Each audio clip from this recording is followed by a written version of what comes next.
So let's pay attention. Jesus, in walking along the Sea of Galilee, on that little pilgrim's boardwalk that you can walk on today, was walking right into the midst of a distressed economic landscape. You see, the ancient fishing industry depended on a number of things, one of which was wooden boats. Some of you maybe have taken the, when you were going down to Palestine, Israel with Sabil,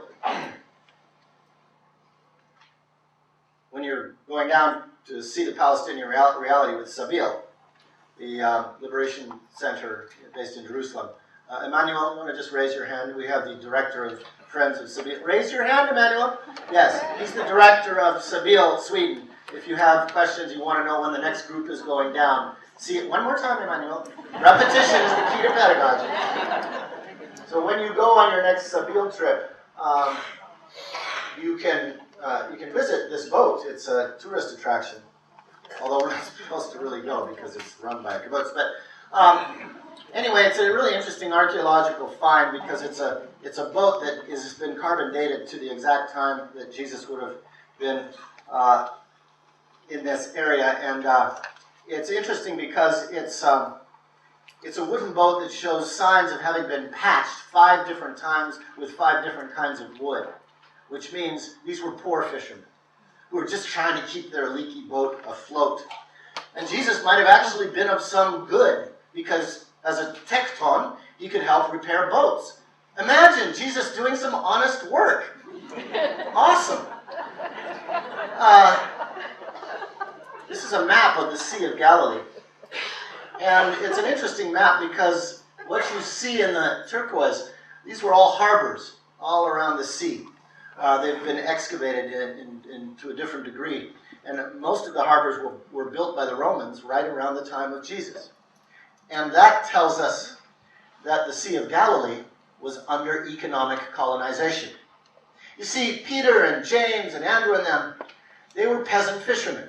And their fathers and their grandfathers and their great-grandfathers, as far back as anybody could remember, they were fishing sustainably in the Sea of Galilee, just catching enough to feed their families and have enough in the village and have a little for trade, the way in which traditional people all over the world still survive, whether that's growing a little maize or hunting in the forest, a sustainable peasant economy.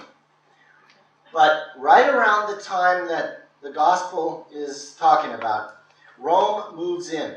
And it moves in because Tiberias is now the new administrative center. And the reason Herod moved to Tiberias because the Romans wanted to structurally adjust the economy of the Sea of Galilee because it was a rich fishing area.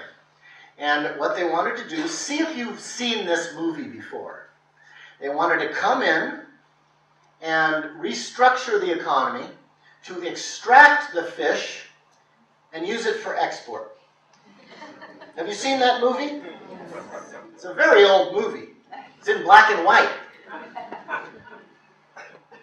And in order to do that, of course, they had to change the way in which the peasant fishermen operated. So I want to just briefly talk about 3 villages. I want to talk about Capernaum, and I want to talk about Magdala, and I want to talk about Tiberias just a little bit more. As I said, a new emperor ascended to the throne in Rome, and his name was Tiberias. So Herod goes, "Oh, great." And he runs off to Rome and says, "Can I please keep Galilee?" In fact, Jesus tells a parable about this. There was a king, and he went off to get power, and his people hated him. It's a Lucan parable. It's all about Herod Antipas. And Tiberius says, "Yes, Herod, you can keep driving your Rolls Royce and having your little palaces." And so he runs back and builds a new city and names it after the emperor. That's how power was consolidated. So clearly Tiberius was meant to project Roman economic and political hegemony over the Sea of Galilee. The year 19. Let's just say, for the sake of argument, that Jesus was 19 years old. Now, what that meant for peasant fishermen is that the fishing that was formerly done, as I said, for local consumption, was now increasingly being used, taken for export. And that meant that it had to be smoked or ground into fish sauce and put into jars and put off into export. And sociologists of antiquity have been doing some interesting studies recently, and archaeology worked. Basically,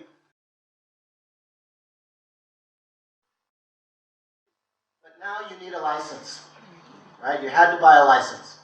Not only did you have to buy a license, but you had to sell your catch to the local Roman administrators. And so you had to buy a license, and you had to now go to the local authorities to license your boat and pay for your boat, and your catch was determined by the market middlemen, and no wonder that these fishermen were losing ground fast, because their way of life was being destroyed. And that brings us to Magdala, a little fishing village halfway between Tiberias and Capernaum. And who came from Magdala? Yeah, Mary. Mary.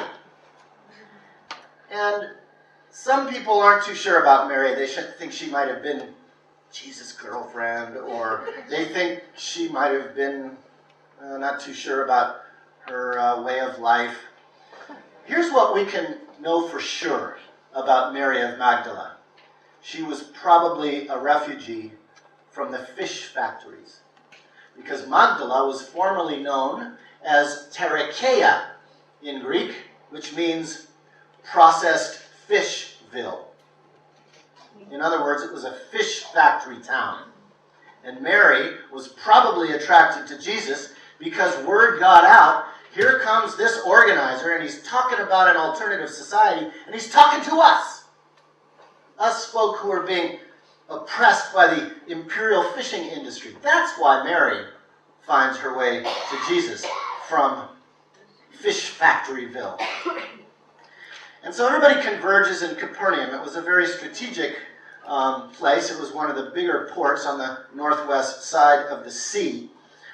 Very important center of the fishing trade, and that, of course, is where Jesus calls the first disciples, Simon and Andrew.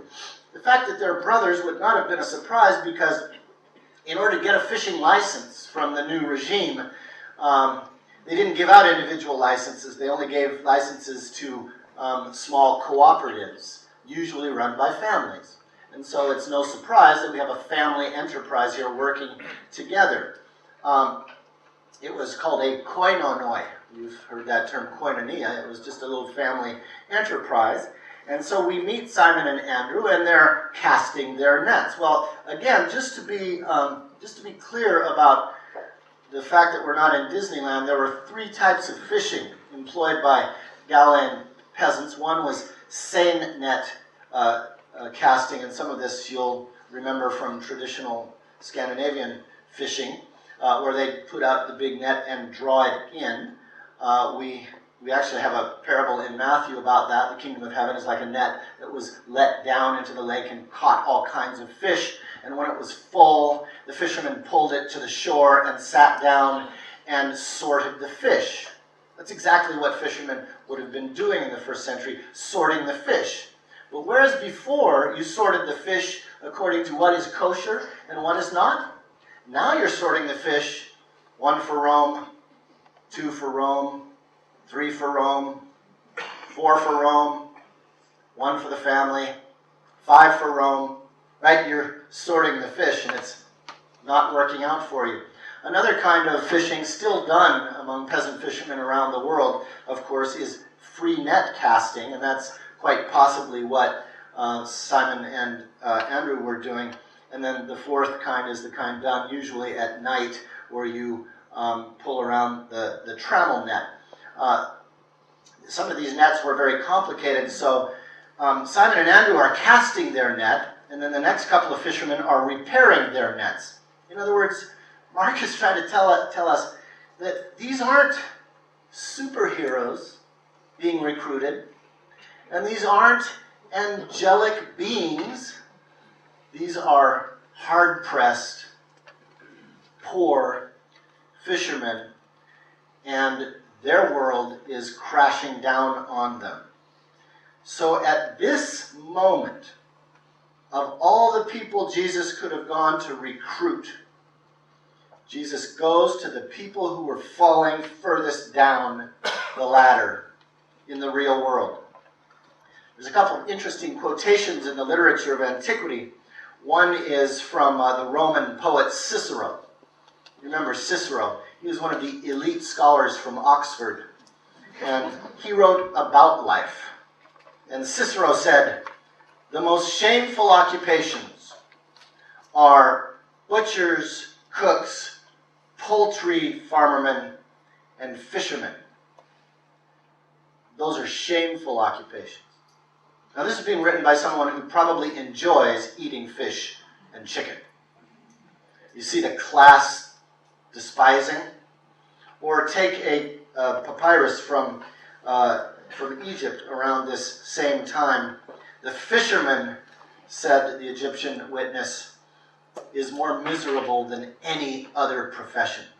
Not because that was always true, but because that was becoming true with the structural adjustment at the time that Jesus is acting. So I want you to imagine Tiberias no longer as the capital of Disneyland, but rather as ground zero in this Romanizing project of domination. And up the coast, Capernaum is a village being profoundly impacted by these sorts of policies. So if you want to begin a social movement of renewal and resistance, where are you going to go? You're going to go to the place where people feel the pain the most. You're going to start at the bottom.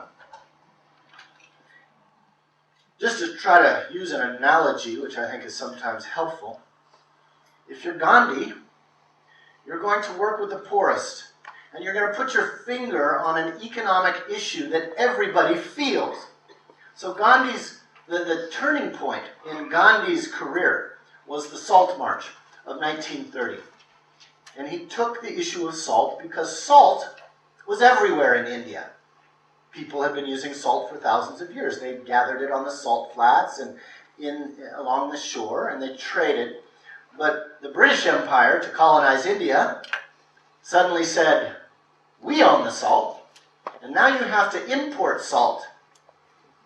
You have to buy British salt," just as the Romans were doing with fish. And the fish thing is close to my heart because I worked with Native people in the Pacific Islands for many years on indigenous sovereignty issues. And what would typically happen is an American corporation or a Japanese corporation or a Taiwanese corporation come into the Pacific Islands, they industrially fish the area, take it back, industrially can the fish, and then send it back to the Pacific Islands, so that people who used to catch a fish and prepare it now have to go to the store and eat canned fish taken in their waters and processed in Taiwan. It's crazy. That's what the British were doing in India. So Gandhi, he says, "Friends, this isn't rocket science. Let's go get some salt." So he starts out in Ahmedabad, and he only has a few dozen supporters, starts walking, skinny little Gandhi. And as he walks, more and more people join, more and more people join. So by the time they get to Dandi, there are thousands of people walking, poor people who had nothing else to turn to. And the one thing they could do was walk. So they walked with Gandhi with nothing else, no arms, no weapons, just walking. And they get to the sea, and Gandhi simply reaches down and picks up a handful of salt. That's powerful.